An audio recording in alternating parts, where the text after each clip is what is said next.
We're now going to show you how to assemble a matrix band in a universal retainer. The retainer has an outer knob and an inner knob.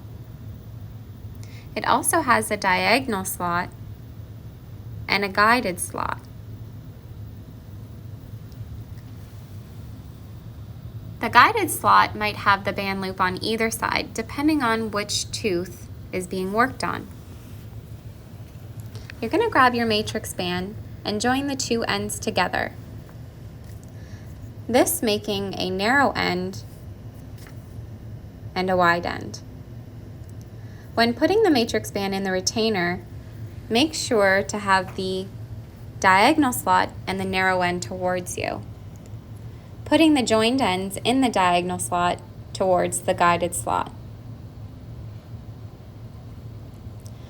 In order to secure the band, you want to make sure you tighten the outer knob clockwise.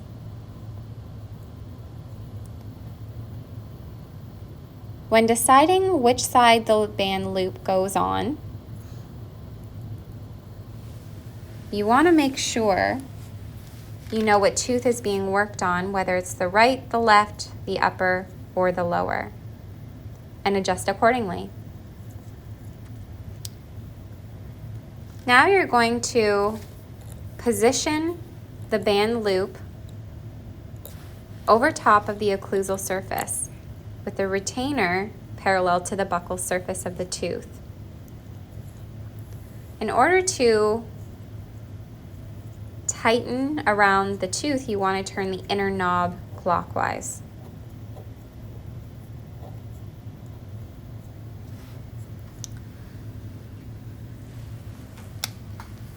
At this point, we're going to insert the wedge into the lingual embrasure next to the prep and the band.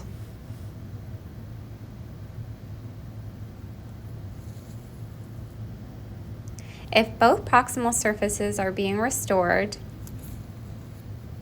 a wedge is needed for each open contact. This is an extended matrix band. This is needed if your prep is subgingival. To remove a matrix band or a Tofflemire, you must remove the wedge first.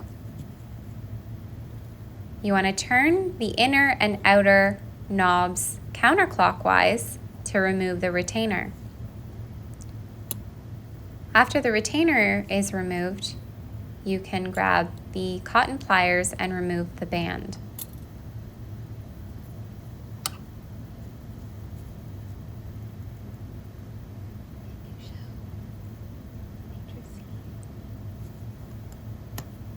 Next, we're going to show you. So that is the universal band. That's the extended band.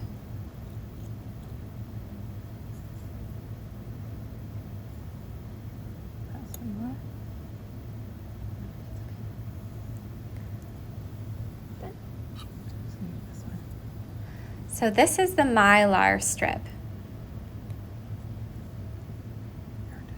If there is any class 4 or class 3 restorations needed, a mylar strip is needed in order to not glue the teeth together, so we can separate the composite from going into the adjacent tooth.